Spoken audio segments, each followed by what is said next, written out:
So friends, again welcome all of you.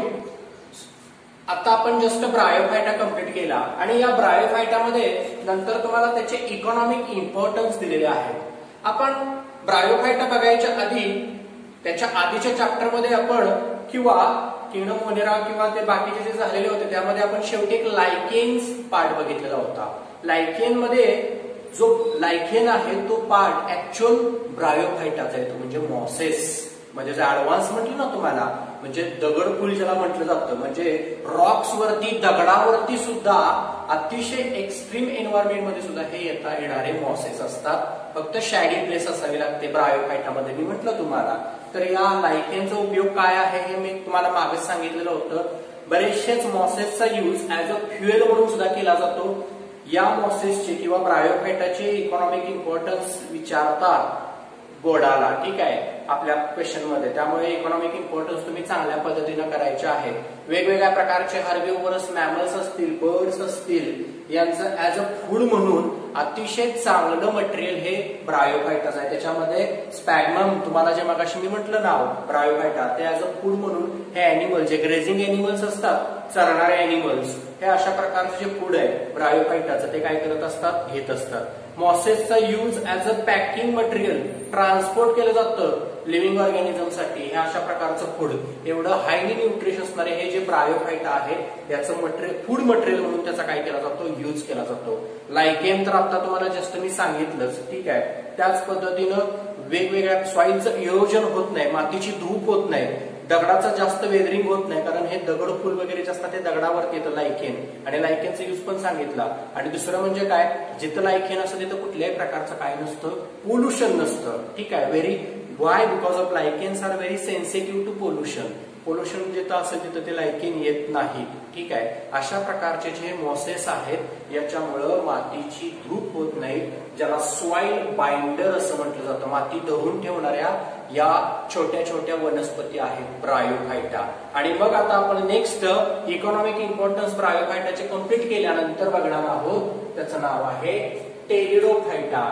Pteridophyta is a last group of cryptogamae division. आपण kingdom plantae बघतोय आणि kingdom plantae मध्ये main दोन division आहेत, दोन सब किंगडम आहेत. पहिला क्रिप्टोगॅमी आणि दुसरा फॅनेरोगॅमी. क्रिप्टोगॅमी मध्ये आपण थॅलोफायटा कंप्लीट केला, ब्रायोफायटा कंप्लीट केला. हे दोन्हीही नॉन व्हॅस्क्युलर होते. नॉन व्हॅस्क्युलर म्हणजे त्यांना वाहून नेण्यासाठी वाहिन्या नसतात. म्हणजे कोणत्या, 9वी आणि 10वी तुम्हाला झाले, ज्याला जलवाहिनी आणि रसवाहिनी असं म्हटलं जातं. पाणी वाहून आणण्यासाठी किंवा फूड मटेरियल वाहून आणण्यासाठी, वाहून नेण्यासाठी कुठल्याही प्रकारच्या वाहिनी नसतात, डक्ट नसतात. त्याला व्हॅस्क्युलर आणि नॉन व्हॅस्क्युलर असं म्हटलं जातं. मग नॉन व्हॅस्क्युलर कोणत्या, अशा प्रकारच्या वाहिन्या नसणाऱ्या, आणि व्हॅस्क्युलर कोणत्या, तर अशा प्रकारच्या वाहिन्या असणाऱ्या, जलवाहिनी आणि रसवाहिनी ज्याला म्हटलं जातं. इंग्लिशमध्ये त्याला झायलेम आणि फ्लोएम असं म्हटलं जातं. जर मला झालेलं आठवत असेल बघा तुम्हाला 9वी आणि 10वी झालेलं. मराठी मीडियम मध्ये त्याला जलवाहिनी आणि रसवाहिनी म्हणतात, इंग्रजीमध्ये त्याला झायलेम आणि फ्लोएम असं म्हणतात. तर अशा प्रकारचे व्हॅस्क्युलर टिश्यू असणारा क्रिप्टोगॅमी मधला फक्त एकच ग्रुप बघायला मिळतो, त्याचं नाव आहे टेरिडोफायटा. टेरॉनचा अर्थ असतो फिदर, पंखासारखे असणारी वनस्पती, पंखासारखे दिसणारी, पंख माहिती आहे तुम्हाला, फिदर, अशा स्ट्रक्चर मध्ये दिसणाऱ्या वनस्पती म्हणजे टेरिडोफायटा, ठीक आहे. This is first vascular plant present in cryptogamae. Cryptogamae मध्ये पहिलीच ही जी प्लांटची डिव्हिजन आहे ही अशी आहे की जी कशी आहे, व्हॅस्क्युलर टिश्यू आहे, म्हणजे यांना वाहून नेण्यासाठी वेगवेगळ्या वाहिन्या आहेत. मग जिथं व्हॅस्क्युलर टिश्यू प्रेझेंट येतात तिथं वेगवेगळे ऑर्गन सुद्धा डेव्हलप होत असतात, म्हणून त्याला ट्रू लँड प्लांट असं म्हटलं जातं. हे पहिलं असं प्लांट आहे जे पूर्णपणे जमिनीवरती उगवत आहे. याच्या आधीचे आपण थॅलोफायटा बघितले, पूर्णपणे पाण्यामध्ये असतात. ब्रायोफायटा बघितले, अर्धे पाण्यामध्ये अर्धे जमिनीवरती. आणि टेरिडोफायटा हा जो तिसरा जो ग्रुप आहे टेरिडोफायटाचा, हे पूर्णपणे कशावरती वाढतात, तर जमिनीवरती वाढतात, म्हणून त्याला ट्रू लँड प्लांट असं म्हटलं जातं. म्हणजे इव्होल्युशनरी जर बघितलं आपण तर हा पहिलं प्लांट असा आहे की जमिनीवरती वाढणार आहे, म्हणजे याच्या पुढचे सगळे जे ग्रुप येणार आहेत आपले ते सगळे जमिनीवरच्या वनस्पती बघणार आहे आपण. ठीक आहे. रूट्स डेव्हलप आहेत, स्टेम डेव्हलप आहेत, लिव्स हे सगळे पार्ट याच्यामध्ये चांगले डेव्हलप होतात, ट्रूली डेव्हलप होतात. आपण ब्रायोफायटामध्ये बघितलं रूट सारखा पोर्शन डेव्हलप होतो त्याला रायझॉइड असं म्हटलं जातं. त्याच्यानंतर लीफ सारखा पोर्शन डेव्हलप होतं त्याला थायलॉइड असं म्हटलं गेलं होतं आपण. म्हणजे तिथं पार्ट फुल्ली डेव्हलप होत नाही, तिथं पूर्णपणे चांगले डेव्हलप होतात. त्याच पद्धतीनं पॅलिओझोइक इरा पासून त्यांचं इव्होल्युशन झालेलं आहे. लेट पॅलिओझोइक म्हणजे पॅलिओझोइक इरा संपताना यांची डेव्हलपमेंट झाली. व्हॉट इज पॅलिओझोइक इरा? पृथ्वीच्या उत्पत्तीपासून आज 4.5 अब्ज कोटी वर्ष झाली पृथ्वीची निर्मिती होऊन, तिथून ते आजपर्यंत वेगवेगळे कालखंड डिवाइड केलेले आहेत. 10वीला तुम्हाला जो पहिला टॉपिक होता बायोलॉजी मधला सेकंड सेक्शन मध्ये तिथं तुम्हाला ते इराज दिलेले आहेत. नाहीतर मग आपल्याला 12वीला सुद्धा हे इराज सगळे 12वीला आहे आपल्याला तो टॉपिक इव्होल्युशनचा, तिथं परत आपण काय करणार आहे बघणार आहे. ऍक्च्युअल कसं आहे तुम्हाला सांगतो, 9वीचा बराचसाच भाग जो झालेला आहे तो तुम्हाला 11वीला आहे आणि 10वीचा बराचसाच भाग जो झालेला आहे तो तुम्हाला 12वीला आहे बायोलॉजीसाठी. ठीक आहे. म्हणजे इथं 11वीला जे आपण बघणार आहे सगळं डिस्कशन करणार आहे हे त्यातलं थोडं थोडं तुम्हाला कितवीला झालेलं आहे? 9वीला झालेलं आहे. मराठी मीडियमचे असतील त्यांना मराठीमधून आणि सेमी माध्यम किंवा इंग्लिश मीडियमचे असतील त्यांना इंग्लिश मधून झालेलं आहे. ठीक आहे. आता पॅलिओझोइक इरा संपताना, तो कालखंड संपताना यांची डेव्हलपमेंट झालेली आहे. तेव्हापासून आतापर्यंत त्याच्या 400 जनेरा म्हणजे जीनस बघायला मिळतात आणि 11,000 स्पेसिस बघायला मिळतात in all over the world. Okay. आता याच्यामध्ये जे फिदर लाईक स्ट्रक्चर आहे त्याला पिनेट असं म्हटलं जातं. पिनेट पंखासारखं असणारं स्ट्रक्चर त्याला पिनेट असं म्हटलं जातं. लिव्स जे असतात म्हणजे पिनेट लिव्स पंखासारखे दिसणारे ते 2 प्रकारचे असतात. एक मायक्रोफायलस असतात, छोटे छोटे मायक्रो स्मॉल. त्याला एक्झाम्पल आहे सिलॅजिनेला. तुमच्या बुक मध्ये बरेचसेच एक्झाम्पल दिलेले आहेत, त्या ठिकाणी तुमच्या लगेच लक्षात येईल. सिलॅजिनेला पण कदाचित सिलॅजिनेला नाही दिलेला पण दुसरं एक प्लांट दिलेलं आहे फर्न, ते तुम्हाला दिलेलं आहे. ठीक आहे. तिथं मॅक्रोफॅलस फर्न नावाची वनस्पती ज्याला नेफ्रोलेपिस असं म्हटलं जातं, त्यांच्यामध्ये जे लिव्स फिदर स्ट्रक्चर बघायला मिळतं ते कसं बघायला मिळतं? जास्त. ठीक आहे. हे फर्नची वनस्पती गार्डन मध्ये बघायला मिळते अशी फर्नची वनस्पती. हे बघा जास्त, हे बघा पानासारखे हे सगळे पोर्शन दिसतात, पानं डेव्हलप झालेली. ठीक आहे. हे असे पोर्शन याच्यामध्ये डेव्हलप झालेले बघायला मिळतात. ठीक आहे. ब्लेड सारखे असणारे. ठीक आहे. त्याला म्हटलं जातं मॅक्रोफायलस फर्न वनस्पती. Fern example. कुठे वाढतात? Moist and shady place. म्हणजे अजून याच्यामध्ये एक कॅरेक्टर आहेच की पूर्णपणे हे जास्त सूर्यप्रकाशामध्ये वाढत नाही, पाण्यात नाहीत वाढत. ब्रायोफायटा कसे होते? त्यांना त्यांची लाईफ सायकल कंप्लीट करण्यासाठी पाण्यात जावंच लागत होतं. जरी मॉइस्ट प्लेस मध्ये येत होते तरी त्यांना पाण्याची आवश्यकता लागत होती फर्टिलायझेशनसाठी. ठीक आहे. पण इथं हे पूर्णपणे जमिनीवर असले तरी त्यांना जी जमीन लागते ती कशी लागते? ती जागा जी लागते ती कशी लागते? सावली असणारी, शॅडी असणारी जागा त्यांना लागते. ठीक आहे. परत किंवा मॉइस्ट प्लेस लागते, थोडं उबदार असणारी जमीन लागते. यांच्या लाईफ सायकल मध्ये सुद्धा 2 स्टेजेस बघायला मिळतात जे आपण ब्रायोफायटामध्ये बघितले होते. कोणते? पहिली स्पोरोफायटिक आणि नंतरची गॅमेटोफायटिक. स्पोरोफायटिक डिप्लॉइड. आता डिप्लॉइडचं मिनिंग मी तुम्हाला कालच सांगितलं होतं. Haploid, diploid. हॅप्लॉइड म्हणजे 1 गॅमेट, डिप्लॉइड म्हणजे 2 गॅमेट. ठीक आहे. सेल मध्ये हॅप्लॉइड, डिप्लॉइड अशा स्टेजेस असतात. याच धड्याच्या शेवटी आपल्याला हॅप्लॉइड काय, डिप्लॉइड काय त्याचा एंटायर चार्ट सेल डिव्हिजन मध्ये तर आपण बघणार आहे डिटेल मध्ये, पण या लेसनच्या शेवटी सुद्धा आपल्याला हॅप्लॉइड, डिप्लॉइड स्टेजेस परत डिटेल मध्ये एका चार्ट मध्ये त्यांनी दिलेल्या आहेत, त्या आपण नंतर बघणार आहे. ठीक आहे. फक्त कॅरेक्टर लक्षात ठेवा. स्पोरोफायटिक मध्ये डिप्लॉइड कंडिशन आहे, डॉमिनंट आहे, प्रभावी आहे, ऑटोट्रॉपिक आहे, इंडिपेंडंट आहे, कोणावर डिपेंड नाहीये. ठीक आहे. And differentiated into root, stem and leaves. पूर्णपणे त्यांच्यामध्ये रूट तयार होतात, स्टेम तयार होतात, लिव्स. रूट असतात ते कशा असतात? प्रायमरी. आता रूटचे सुद्धा प्रकार असतात बरं का. आपल्याला मॉर्फॉलॉजी ऑफ फ्लावरिंग प्लांट नावाचा टॉपिक आहे, खूप मोठा टॉपिक आहे, नंतर आपण बघणार आहे. त्यामध्ये आपल्याला root, stem, leaves, fruit, flower, seed हे सगळे कॅरेक्टर डिटेलमध्ये परत बघायचे. काय म्हणतात त्याला, पान, मूळ, खोड, फूल, त्यानंतर बिया, यांचं सगळं स्ट्रक्चर जे आहे ते डिटेलमध्ये आपल्याला त्या धड्यामध्ये बघायचं आहे, त्या चॅप्टरमध्ये बघायचं आहे. तिथं बघत असताना आपल्याला तिथं डिटेलमध्ये बघायचं आहे. तर फक्त एवढंच लक्षात ठेवा, याच्यामध्ये जो रूटचा प्रकार बघायला मिळतो तो प्रायमरी रूट असतो. पण प्रायमरी असतो रूटचा पोर्शन, तो शॉर्ट असतो. त्याचं परत डेव्हलपमेंट होते ऍडव्हान्स रूट सिस्टीम मध्ये. हे रूटचे प्रकार आहेत बरं का. प्रायमरी म्हणजे साध्या प्रकारातलं, ऍडव्हान्स म्हणजे थोडस जास्त. आता थोडस सांगायचं झालं तर प्रायमरी याचा अर्थ रूट छोटे छोटे डेव्हलप असतात आणि ऍडव्हान्टेजेस याचा अर्थ तुम्ही पाहिलं असेल बघा, काही मुळे अशी असतात. तुम्ही कणीस, मेजचं जर कणीस पूर्ण मुळासहित उपटून जर काढलं, तिथं जी तुम्हाला मुळं बघायला मिळतात ती ऍडव्हान्टेशियस रूटची असतात बघा. भरपूर मुळं असतात त्या ठिकाणी, त्याला ऍडव्हान्टेशियस रूट्स असं म्हटलं जातं. तर इथं ऍडव्हान्टेशियस रूट मध्ये त्याचं काय होत असतं, कन्व्हर्जन होत असतं. त्याच्यानंतर स्टेम. ठीक आहे, स्टेम कसल्या प्रकारचा आहे, एरियल म्हणजे जमिनीच्या वरती. ठीक आहे, और अंडरग्राउंड म्हणजे कुठे, जमिनीच्या खाली. म्हणजे स्टेम दोन प्रकारच्या याच्यामध्ये बघायला मिळतील, एक जमिनीच्या वरती असणार आणि एक जमिनीच्या खाली असणारे स्टेम म्हणजे खोड. पान, लीव्ज कशा प्रकारचे बघायला मिळतात, स्केली. ठीक आहे, स्केल ब्लेड सारखे असणारे बघायला मिळतात. सिंपल सुद्धा बघायला मिळतात. ससाईलचा अर्थ लिहून ठेवा, ससाईलचा अर्थ असतो एकटे. सिंगल, ससाईलचा अर्थ असतो सिंगल. बघा, ससाई म्हणजे सिंगल. त्यामध्ये एक्झाम्पल दिले त्यांनी, लायकोपोडियम हे एक्झाम्पल दिलेलं आहे. ससाईलचा अर्थ असतो single. Example lycopodium, simple, scaly, एकटे, ससाईल बघायला मिळणारे लायकोपोडियम एक्झाम्पल.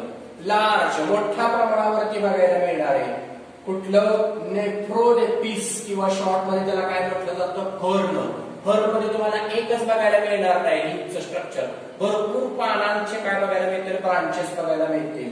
म्हणून लार्ज आणि पिनेटली म्हणजे ही अशी अरेंजमेंट. हे बघा बुक मध्ये तुम्हाला बघायला मिळते बघा, हे एक पान आहे, हे एक पान आहे, पानाच्या समोर पानाच्या समोर एक पान आहे, इकडे एक बाजूला पान आहे, या बाजूला एक आहे, या बाजूला एक आहे, या बाजूला आहे. याला पिनेटली अरेंजमेंट म्हटलं जातं. मी परत एकदा सांगतो, मॉर्फॉलॉजी फ्लावरिंग टॉपिक मध्ये आपल्याला डिटेलमध्ये हे असले लीव्हचे कॅरेक्टर सुद्धा बघायचे आहेत, जसे रूटचे बघायचे, तसे स्टेमचे बघायचे, तसे लीव्हचे सुद्धा बघायचे. हे लीव्हची अरेंजमेंट असते. पिनेटली याचा अर्थ इथे एक पान आहे, इथे एक पान आहे, असे समोरासमोर बघायला मिळतात आणि भरपूर पानं बघायला मिळतात, एक नाही बघायला मिळत. त्याला म्हटलं जातं लार्ज पिनेटली. कंपाऊंड टाईप आहे पानाचा. ठीक आहे, अशी पानं बघायला मिळतात. एक्झाम्पल फर्न किंवा नेफ्रोलेपिस म्हटलं जातं, त्याला दुसरे एक नाव आहे. ठीक आहे, आणि मी जसं म्हटलं तुम्हाला तसं की यांच्यामध्ये व्हॅस्क्युलर टिश्यू प्रेझेंट असतात, म्हणून त्याला व्हॅस्क्युलर प्लांट म्हणतात. म्हणजेच त्यांच्यामध्ये दोन वाहिन्या प्रेझेंट असतात. कोणत्या, झायलेम आणि फ्लोएम. झायलेमला जलवाहिनी असं म्हटलं जातं, फ्लोएमला रसवाहिनी असं म्हटलं जातं. जलवाहिनी तुम्हाला लगेच लक्षात आला असेल, जलवाहिनी म्हणजे त्याच्यातून पाणी काय केलं जाणार आहे, मुळांकडून शोषलं जाणार आहे. मग झायलेम मध्ये जो पोर्शन असतो त्याला म्हटलं जातं ट्रॅकाइड. ठीक आहे, आणि झायलेम मध्ये पोर्शन म्हणजे झायलेमचा एक टिश्यू घेतला तुम्ही, झायलेमचा एक व्हॅस्क्युलर टिश्यू घेतला, त्याचा टीएस घेतला. टीएस म्हणजे काय हे तुम्हाला प्रॅक्टिकल मध्ये असणार आहे. समजा तुम्ही झायलेमचा जलवाहिनी मधला मुळातला असणारा हा पोर्शन घेतलेला आहे जलवाहिनी टिश्यूचा, आणि त्याचा टीएस आडवा कट घेतला असा शार्प, आणि तो मायक्रोस्कोप मध्ये जर बघितलं तर त्याच्यामध्ये तुम्हाला ट्रॅकाइड प्रकारच्या सेल्स बघायला मिळतात. ट्रॅकाइड सेल्स बघायला मिळतात, त्यांच्यापासून इथं झायलेम तयार होतो. आणि फ्लोएम मध्ये तुम्हाला ज्या सेलचा टाईप बघायला मिळतो तो सीवचा अर्थ असतो चाळण. ठीक आहे, मराठीमध्ये त्याला चाळणीसारख्या सेल्स बघायला मिळतात. मग हे ट्रॅकाइड, झायलेम आणि फ्लोएमचा टीएस घेतल्यानंतर त्याच्या आतमध्ये अशा प्रकारच्या सेल बघायला मिळतात. त्याचं फिगर सहित एक्सप्लेनेशन परत मी तुम्हाला सांगतोय कुठं आहे, मॉर्फॉलॉजी ऑफ फ्लावरिंग प्लांटचा जो चॅप्टर आहे तिथं बघायचं आहे. थेअरीला सुद्धा आहे, आणि प्रॅक्टिकलला सुद्धा तुम्हाला इथं हा पोर्शन प्रेझेंट म्हणजे बघायला मिळतो झायलेम आणि फ्लोएम. पण असे झायलेम आणि फ्लोएम या टेरिडोफायटामध्ये बघायला मिळतात. ठीक आहे, ते सेलचे टाईप आहे. झायलेमध्ये ट्रॅकॅड सेल्स बघायला मिळतात, फ्लोएम मध्ये सीव सेल्स बघायला मिळतात. Secondary growth absent. What is mean bye secondary growth? याचंही तुम्हाला एक्सप्लेनेशन परत त्याच टॉपिक मध्ये असणार आहे, त्याच चॅप्टर मध्ये असणार आहे. या स्टेमच्या, हे झायलेम आणि फ्लोएम हे स्टेमचा पार्ट आहे बरं का. आपण स्टेम विषयी बोलतोय, सगळं डिस्कशन खोडाविषयी करतोय. ठीक आहे, त्या खोडामध्ये असणाऱ्या जलवाहिनी आणि रसवाहिनी इथे हे दोन पार्ट आहेत आणि यांची जी ग्रोथ असते ती दोन टाईप मध्ये असते. प्रायमरी ग्रोथ असते आणि सेकंडरी ग्रोथ असते. इथं सेकंडरी ग्रोथ बघायला मिळत नाही, म्हणजे खोडांचं रूपांतर. खोडांना बघा साली सुटतात बघा, खोड वाळलं का नाही की त्याला अशा साली सुटतात. त्याला कॉर्क आणि कॅम्बियम असं म्हटलं जातं. जिथं कॉर्क आणि कॅम्बियम डेव्हलप होतात. आता कॉर्क आणि कॅम्बियम काय आहे ते सुद्धा तुम्हाला त्या चॅप्टर मध्ये बघायला मिळणार आहे. हे जास्त डिटेलमध्ये मी सांगत असणार नाही, खूप लेक्चर आपलं लेंथली होईल. एवढंच लक्षात ठेवा, यांच्या खोडांमध्ये सेकंडरी ग्रोथ बघायला मिळत नाही. म्हणजे खोडाची एक दुसरी जी ग्रोथ असते ती ग्रोथ साधी ग्रोथ असते अगदी. कारण हा टेरिडोफाइट पहिलाच असा प्लांट आहे ज्यांच्यामध्ये व्हॅस्क्युलर टिश्यू, वाहिनी असणाऱ्या काय बघायला मिळतात, डक्ट किंवा टिश्यूज बघायला मिळतात, झायलेम आणि फ्लोएम. त्याच्यामुळं त्यांच्यात सेकंडरी ग्रोथ बघायला मिळत नाही. म्हणजेच त्यांच्यामध्ये कॅम्बियम काय असतो, ऍबसेंट असतो. ती खोड जे आहे ते खोड राखट बनत नाही. आपल्या बघा वडाचं झाड बघा तुम्ही, आंब्याचं झाड बघा आणि त्याचं खोड ऑब्झर्व करा बघा, काळपट पडलेलं असतं त्याच्यावरती. आणि त्याच्या जर तुम्ही अशा जर काय म्हणतात त्याला, लाकूड तोडल्यानंतर त्याच्या फळ्या काढतो बघा, त्या फळ्यांमध्ये आपल्या बेंचेस वरती सुद्धा असे बघा लेअर बघायला मिळतात. असे लेअर असलेले पोर्शन बघायला मिळालं त्याला कॅम्बियम असं म्हटलं जातं. त्याला सेकंडरी ग्रोथ त्यांची झालेली असते. पण यांचं जर तुम्ही खोड काढलं आणि ते जर कट करून त्याचा पोर्शन जर मिळाला तर तिथे तुम्हाला सेकंडरी ग्रोथ म्हणजे कॅम्बियम बघायला मिळणार नाही. कारण दिस इज फर्स्ट व्हॅस्क्युलर प्लांट. अजून त्याच्यामध्ये डेव्हलपमेंट होणार आहे, पण ती कधी, पुढच्या येणाऱ्या डिव्हिजन मध्ये म्हणजे फॅनोगॅम्स मध्ये. ठीक आहे, पण आता आपण फक्त टेरिडोफाइट बघतोय. ठीक आहे, त्याच्यानंतर एवढे सगळे पार्ट बघितल्यानंतर हे झाले स्टेमचे. आता त्याच्यानंतर नेक्स्ट आहे कोणतं, आता स्केली मध्ये सुद्धा एक एक्झाम्पल दिले बघा, युसॅन हे एक्झाम्पल दिले बघा.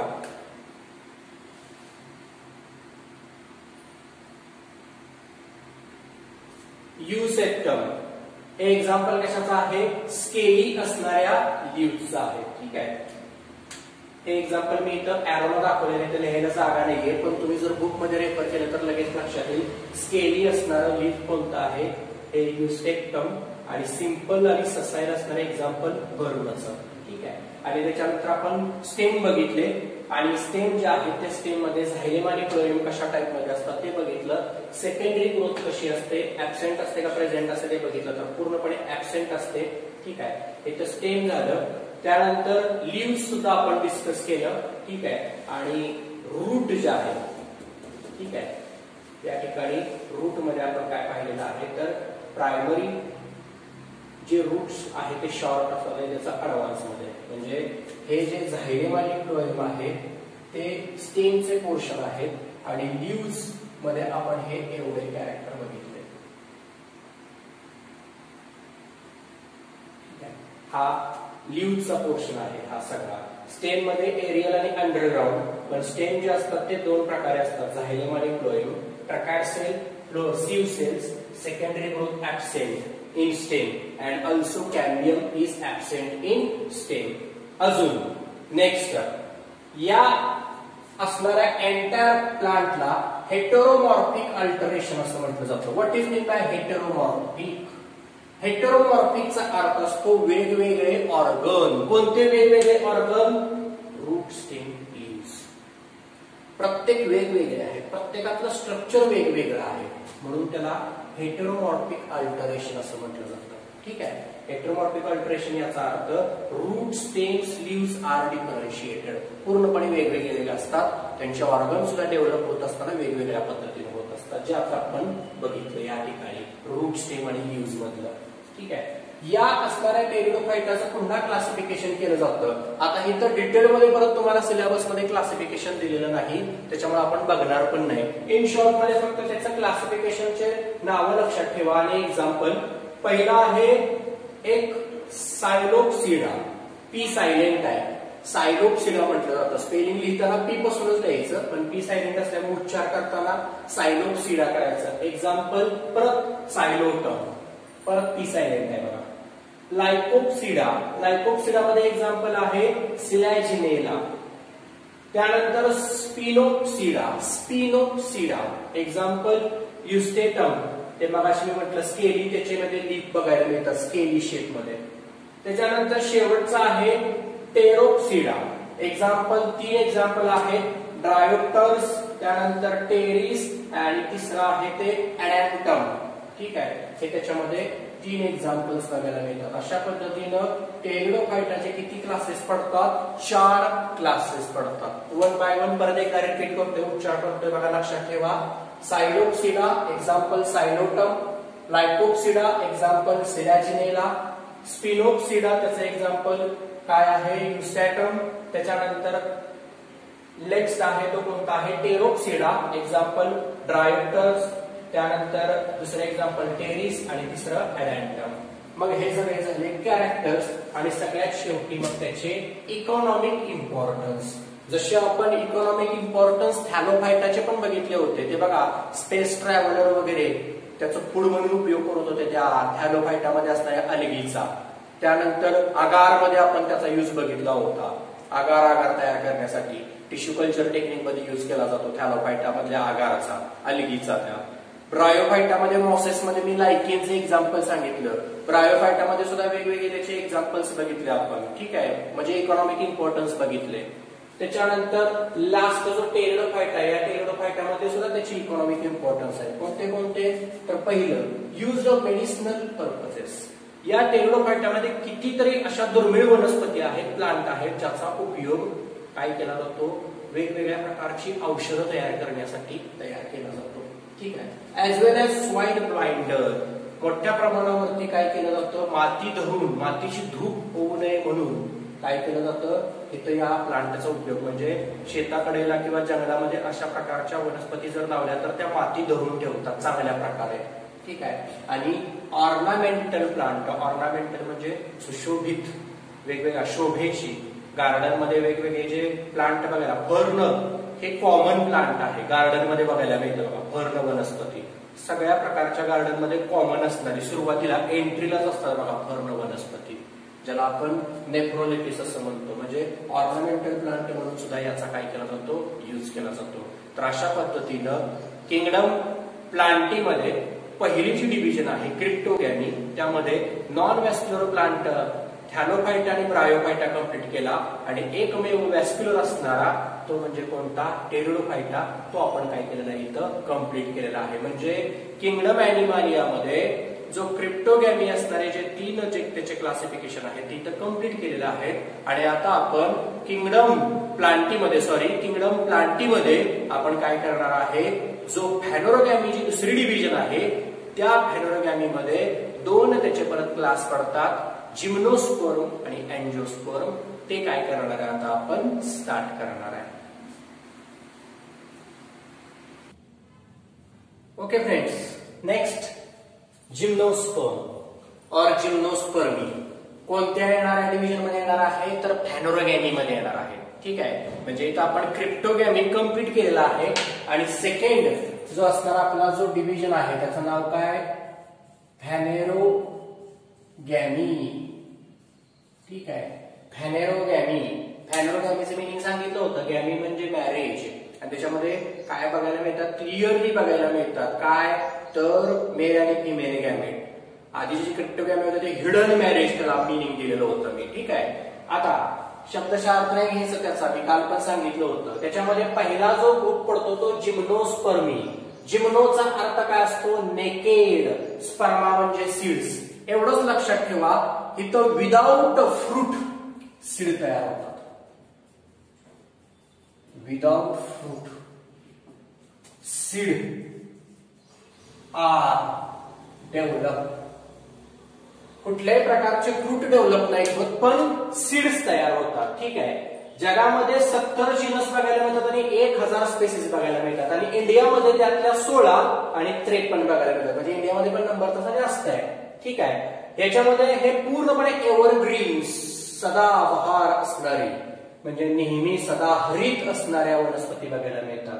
श्रब्स म्हणजे छोट्या खुरट्या ज्या वनस्पती असतात त्यांच्यापासून ते अगदी काही 200-300 फूट पर्यंत सुद्धा याच्यातल्या वनस्पती बघायला मिळतात, ज्याला वुडी ट्रीज, लाकूड.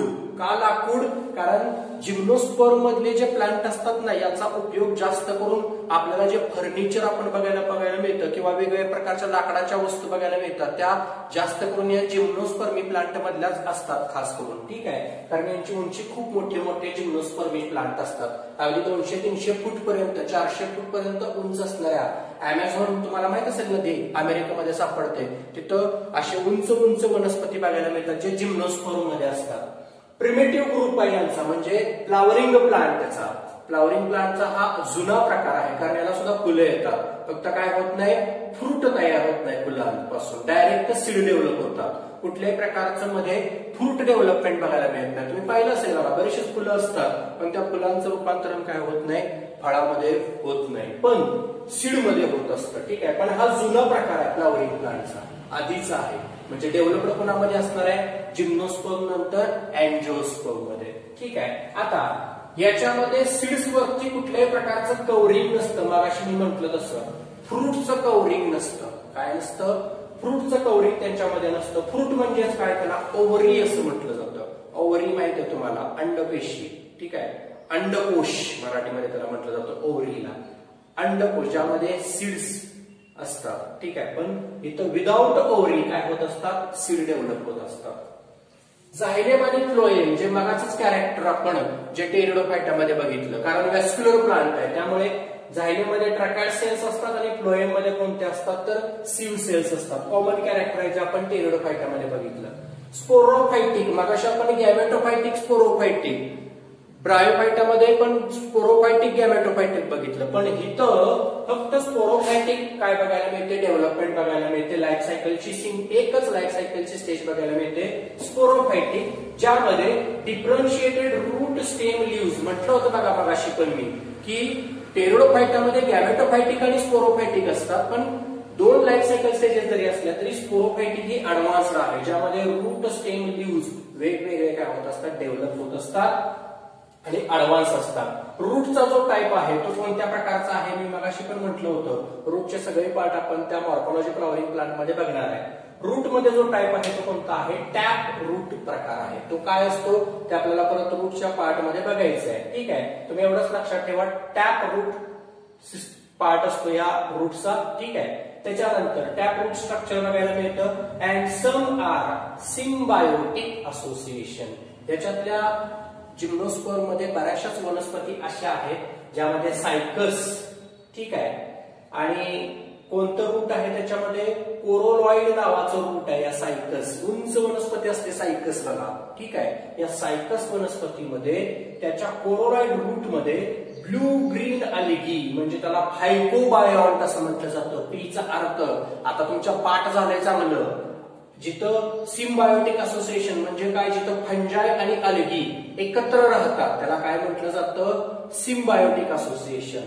फायकोबायॉन म्हणजे अल्गीचा पोर्शन, ब्ल्यू ग्रीन अल्गी राहतात तिथं मुळामध्ये त्या, आणि प्लस त्याच्यात कोण असतं, एंडोफायटिक म्हणजे मायकोरायझी किंवा मायकोबायॉन्ट म्हणतात. मायकोबायॉन्ट किंवा मायकोरायझी म्हणजे फंजायचा पोर्शन. फंजाय आणि ह्या अल्गी एकत्र या मुळामध्ये राहतात आणि मग हे दोघं सुद्धा फूडवरती एकमेकांच्या वरती डिपेंड असतात आणि या मुळांना सुद्धा त्याचा फायदा होतो. म्हणजे इथं तिघही एकत्र राहतात. म्हणजे सिम्बायोटिक असोसिएशन मध्ये इथं 3 ह्या वेगवेगळ्या प्रकारच्या जाती आहेत त्या एकत्र राहतात आणि तिघही एकमेकांना काय करत असतात, मदत करत असतात. ठीक आहे, सिम्बायोटिक असोसिएशन.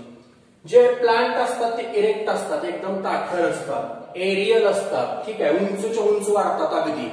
त्याच पद्धतीनं सॉलिड एकदम भरीव असतात. म्हणून तर म्हटलं ना, लाकडं फळ्या ज्या निघतात ना चांगल्या क्वालिटीच्या त्या जिम्नोस्पर्मच्या सॉलिड असतात. सिलेंड्रिकल शेप असतो. सेकंडरी ग्रोथ यांच्यामध्ये बघायला मिळते. टेरिडोफायटामध्ये म्हटलं होतं बघा, स्टेम मध्ये सेकंडरी ग्रोथ बघायला मिळत नाही, यांच्यामध्ये बघायला मिळते. म्हणून तर चांगल्या फळ्या निघतात. ज्या स्टेमची, ज्या लाकडाची सेकंडरी ग्रोथ ज्यांच्यामध्ये असते, ज्यांच्यामध्ये कॅम्बियम डेव्हलप होतो, त्यांच्या फळ्या चांगल्या निघतात कारण ते लाकूड मजबूत असतं. ठीक आहे, म्हणजे कॅम्बियम सुद्धा प्रेझेंट आहे. सायकस मध्ये अनब्रांचड प्रकारचं कॅम्बियम असतं आणि कोनिफर मध्ये ब्रांचड. मी मग परत एकदा सांगतो, कॅम्बियम विषयी आपल्याला मॉर्फॉलॉजी मध्ये बघायचं आहे स्टेमच्या. कॅम्बियमचे दोन प्रकार असतात, एक अनब्रांचड आणि ब्रांचड. सायकस मध्ये अनब्रांचड आहे अशी सरळ फळी निघते आणि कोनिफर्स मध्ये ब्रांचिंग असणारे स्टेम असतात. म्हणून कोनिफर हे प्लांट आहे ज्याच्यामध्ये ब्रांचड टाईपचं कॅम्बियम आहे, सायकस मध्ये अनब्रांचड. लीव्ज स्टेम झाल्यानंतर पहिल्यांदा रूट बघितलं, त्याच्यानंतर हा स्टेमचा पोर्शन, हा स्टेम हा इथला बघितला रूटचा आणि हा इथनं आता जो खाली बघायचा तो कशाचा आहे, लीव्सचा. लीव्स कसे असतात, फॉलिएज प्रकारचे लीव्स असतात. पानं ग्रीनिश रंगाची असतात, मोठी मोठी पानं असतात. सिंपल निडल लाईक, काटेरी म्हणजे अगदी टाचणीसारखी पानं असतात, अगदी टोचतात ती पानं. अशी पाने याच्यामध्ये बघायला मिळतात. तुम्ही पुस्तकामध्ये सायकस कोनिफर या पिक्चर दिलेत बघा, ते बघू शकता तुम्ही. ठीक आहे, देवदार म्हणतात त्याला मराठीमध्ये बघा. काश्मीरमध्ये वगैरे अशी उंच उंच बर्फामध्ये सुद्धा झाडं बघायला मिळतात बघा. अमेझॉन मध्ये सुद्धा बघायला मिळतात. पिनेटली मागाशी मी म्हटलं समोरासमोर पानं असतात अशी. ठीक आहे, कंपाऊंड स्केली, स्केली सुद्धा त्याच्यामध्ये मगाशी जसे बघितले तसे लीव्स बघायला मिळतात. स्मॉल स्ट्रक्चर बघायला मिळतं, मेम्ब्रेनस स्ट्रक्चर बघायला मिळतं.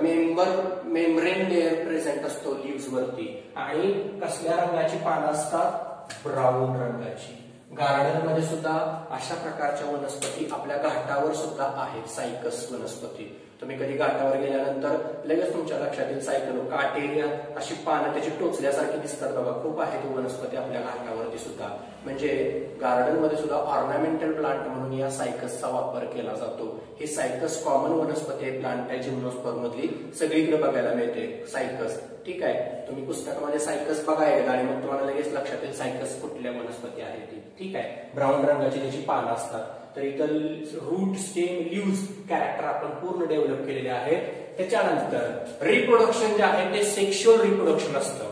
ठीक आहे, कारण इथं फ्लावरिंग अगदी प्रायमरी डेव्हलपमेंट असते फ्लावरिंगची, ज्यामध्ये मायक्रोस्पोरोफाईल असतात तो मेल गॅमेटचा पोर्शन असतो आणि मेगास्पोरोफाईल असतो तो फिमेलचा. म्हणजे मायक्रो आला की मेल लक्षात ठेवा, मेगा स्पोर आला की फिमेल. मायक्रोस्पोर असतो तो मेलचा पार्ट आणि मेगास्पोर असतो तो फिमेलचा. सेक्शुअल रिप्रोडक्शन यांच्यामध्ये बघायला मिळतं. ठीक आहे, इकॉनॉमिक इम्पॉर्टन्स काय आहे, इकॉनॉमिक इम्पॉर्टन्स या असणाऱ्या जिम्नोस्पर्मचा. तर पहिला इकॉनॉमिक इम्पॉर्टन्स सायकस. मी मगाशीच म्हटलं सायकसच्या वनस्पती सगळ्या गार्डनमध्ये बघायला मिळतात. ऑर्नामेंटल प्लांट म्हणून त्याचा काय आहे, यूज आहे. ठीक आहे, पायनस, पायनस नावाची जी वनस्पती आहे मोठ्या प्रमाणावरती त्याची लाकडं काढली जातात, लाकडा फळ्या काढल्या जातात, कारण ही खूप उंच उंच वाढतात. पायनस वनस्पती इतक्या उंच वाढतात की त्याच्या चांगल्या फळ्या निघतात. म्हणजे फर्निचरमध्ये, लाकडांमध्ये टर्पेंटाईन ऑइल, तुम्हाला माहित असेल कलर मध्ये बघा एक ऑइल मिक्स केलं जातं. ठीक आहे, रॉकेल पण मिक्स करतात किंवा टर्पेंटाईन ऑइल पण ऐकून माहित असेल बघा तुम्हाला, कलर मध्ये मिक्स केलं जातं, ते ऑइल काढलं जातं. रेझिन, गम ज्याला आपण डिंक वगैरे म्हणतो, राळ म्हणतो, अशा प्रकारचे सुद्धा पार्ट या पायनस मधून काय केले जातात, काढले जातात. अशा पद्धतीने इथं आपण फॅनोरोगॅमी मध्ये असणारा जो पहिला ग्रुप आहे जिम्नोस्पर्म तो इथं काय केलेला आहे, कम्प्लीट केलेला आहे. आणि याच्यानंतर किंगडम प्लांटी मधला सगळ्यात हायेस्ट असणारा शेवटचा फॅनोरोगॅमी मधला कोणता पार्ट, तर अँजिओस्पर्मी. त्या अँजिओस्पर्मी मध्ये परत दोन पडतात, एक मोनोकॉटिलिडोनी आणि डायकॉटिलिडोनी. म्हणजे याचं डिटेल एक्सप्लेनेशन आपल्याला काय करायचं आहे, नेक्स्ट लेक्चरला काय करायचंय, स्टार्ट करायचं आहे. तर आजच्या लेक्चरला आपण काय बघितलं, पहिल्यांदा ब्रायोफायटा बघितला, नंतर टेरिडोफायटा बघितला. ठीक आहे, हे दोन्ही क्रिप्टोगॅमी मधले होते. आणि आता जे फॅनोरोगॅमी मधला एकच ग्रुप आपण कंप्लीट केला, त्याचं नाव आहे जिम्नोस्पर्म. वॅस्क्युलर टिश्यू प्रेझेंट असणारा आणि परत आता हायर असणारा अँजिओस्पर्म जो आहे तो आपण काय करणार आहे, नेक्स्ट लेक्चरला बघणार आहे. ठीक आहे, तर आजच्या लेक्चरला तुम्हाला ब्रायोफाइट, टेरिडोफाइट आणि जिम्नोस्पर्म जर समजलं असेल तर तुम्ही काय करा, आपल्या या vibrant academy, science academy Karad या चॅनलला काय करा, सबस्क्राईब करा, लाईक करा, शेअर करा आणि कमेंट सुद्धा करा. थँक्यू.